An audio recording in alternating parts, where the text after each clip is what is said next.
आज हम शुरू करने जा रहे हैं पार्ट 4, पेड़ की कहानी। मार्च का महीना था। एक सुबह रवि अपने घर के सामने वाले बाग में टहलने के लिए गया। उस दिन मौसम बहुत सुहाना था। हल्की हल्की हवा चलने से पेड़ पौधे झूम रहे थे। ऐसा सुंदर दृश्य देखकर रवि सहसा की बोल पड़ा, वह पेड़ है धरती की शान, इनसे जीवन और जहान। वो क्या बोलता है, क्योंकि हवा हल्की हल्की चल रही थी, बहुत ही सुहाना मौसम था, तो वो बोलता है कि वह पेड़ है धरती की शान, इसमें इनसे जीवन और जहान। इनसे ही क्या है, जीवन है और जहान। रवि की बातें आसपास के पेड़ सुन रहे थे। एक पेड़ बोला, तुम्हारा बहुत बहुत धन्यवाद कि तुमने हमारी उपयोगिता समझी। तो रवि की जो बात है वो आसपास के पेड़ सुन रहे थे, तो एक पेड़ कहता है, बहुत बहुत धन्यवाद, तुमने हमारी क्या समझी, उपयोगिता समझी। यहाँ बहुत से बच्चे रोज घूमने और खेलने आते हैं, परंतु आज तक किसी ने ऐसी बात नहीं कही। तुम अच्छे बच्चे लगे हो। अगर तुम्हें जल्दी ना हो तो क्या तुम एक कहानी सुनोगे। वो कहता है, यहाँ बहुत से बच्चे रोज घूमने आते हैं, लेकिन किसी ने ये बात नहीं कही। तुम बहुत ही अच्छे बच्चे हो, अगर तुम्हें जल्दी ना हो तो तुम एक कहानी सुनोगे। वो ऐसे कहता है पेड़। कहानी का नाम सुनते ही रवि बहुत खुश हो गया। वह बोला, हाँ हाँ, आप कहानी सुना सकते हैं, लेकिन यह कहानी किसकी है। तब पेड़ ने कहा, मैं तुम्हें पेड़ों की कहानी सुनाना चाहता हूँ, क्या तुम हमारी कहानी सुनोगे। तो पूछता है, जैसे उसने सुना कि कहानी की बात है तो वो बहुत खुश हो गया, कह रहा, हाँ हाँ सुनाओ, कि वो कहानी किसकी है। तो पेड़ कहता है, तब पेड़ ने कहा, ये कहानी पेड़ों, मैं तुम्हें एक पेड़ की कहानी सुनाना चाहता हूँ, क्या तुम सुनोगे। रवि खुशी खुशी से कहानी सुनने को तैयार हो गया। सहमति पाकर पेड़ ने कहानी सुनानी शुरू कर दी। आज हम तुम्हें सुंदर दिख रहे हैं, तुम हमारी सुंदरता पे मुग्ध हो रहे हो। जानते हो, हमें ऐसा रूप प्राप्त करने में बहुत समय लगता है। वो कहता है कि आज हम तुम्हें सुंदर लग रहे हैं, तुम हमारी सुंदरता पर मुग्ध हो रहे हो। जानते हो कि हमें सुंदरता पाने के लिए कितना वक्त लगता है, कितना समय लगता है। प्रारंभ में तो हम केवल नन्हे बीजे थे, फिर इस बाग में एक माली ने हमें मिट्टी में गाड़ दिया।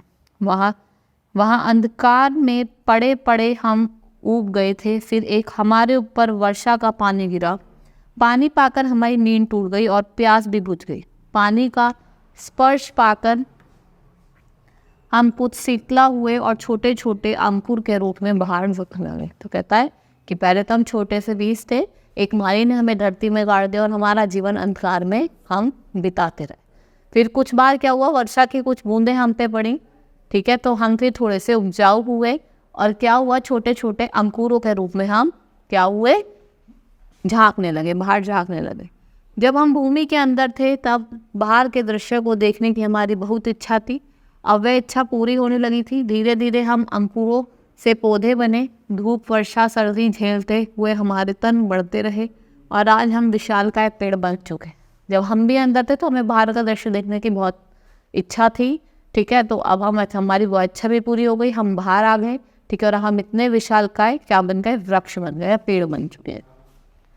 हम सभी अपनी छाया से तुम्हें हमेशा सुख प्रदान करते रहते हैं। हम तुम्हारे द्वारा छोड़ी गई अशुद्ध वायु को ग्रहण कर तुम्हें शुद्ध वायु प्रदान करते हैं।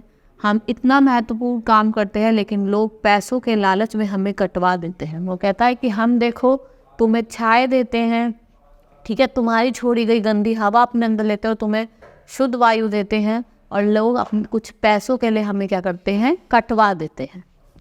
वह नहीं जानते कि ऐसा करके कुछ रुपए तो ज़रूर कमाए जा सकते हैं, लेकिन स्वस्थता की जो हानि होगी उसकी भरपाई संसार के सारे धन से नहीं हो पाई। लोगों की सेवा करना हमारा परम उद्देश्य है। वो कह रहा है कि लेकिन लोगों को यह नहीं पता कि कुछ पैसों के चक्कर में सभी के स्वास्थ्य को क्या हो सकती है, हानि होगी, ठीक है, इसकी भरपाई कैसे होगी, ठीक है।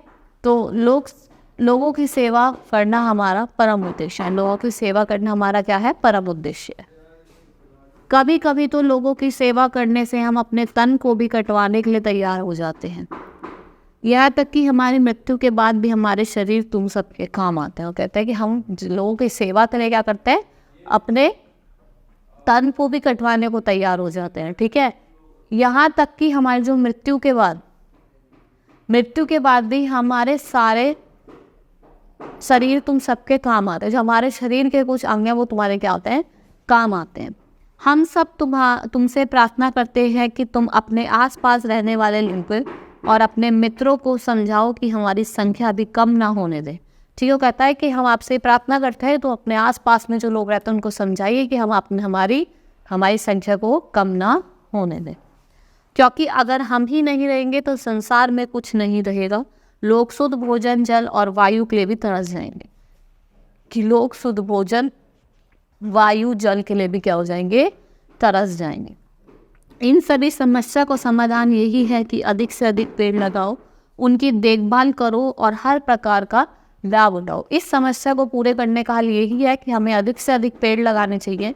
ठीक है, उनको उपजाऊ बनाना चाहिए और उनका, ठीक है, इस समस्या का समाधान ये नहीं है, ये समाधान यही है कि हम ज़्यादा से ज़्यादा पेड़ लगाएं। ठीक है, और देखभाल करें और इस प्रकार हम इसका क्या उठा सकते हैं? लाभ उठा सकते हैं। ठीक है, इतना कहकर पेड़ चुप हो गया। रवि ने प्रतिज्ञा की कि मैं हर रविवार को एक पौधा लगाऊंगा और नियम पूर्वक सबकी देखभाल करूंगा। कि उसने क्या कही कि मैं नियम पूर्वक क्या करूंगा? हर पेड़ लगाऊंगा और उसकी क्या करूंगा? ध्यान रखूंगा। प्यारे बच्चों, अगर तुम भी रवि की तरह शुद्ध वातावरण में रहना चाहते हो तो जब भी तुम्हें समय मिले अपने आसपास के किसी बाग में जाओ और पौधे लगाओ। पौधे लगाने व उनकी देखभाल करने से बाग का माली तुम्हारी सहायता जरूर करेगा। ठीक है, सब बच्चों से वो यही प्रार्थना कर रहे हैं कि जाके जब भी आप खाली हो तो पेड़ लगाए बाग में और उसका ध्यान रखें। ठीक है, बहुत ही अच्छी कहानी थी, आप सबको समझ में भी आई होगी। ठीक है, आपसे भी यही है कि सब क्या लगाएंगे? पेड़ लगाएंगे, अपने वातावरण को शुद्ध बनाएंगे। आज के लिए सिर्फ इतना ही। धन्यवाद।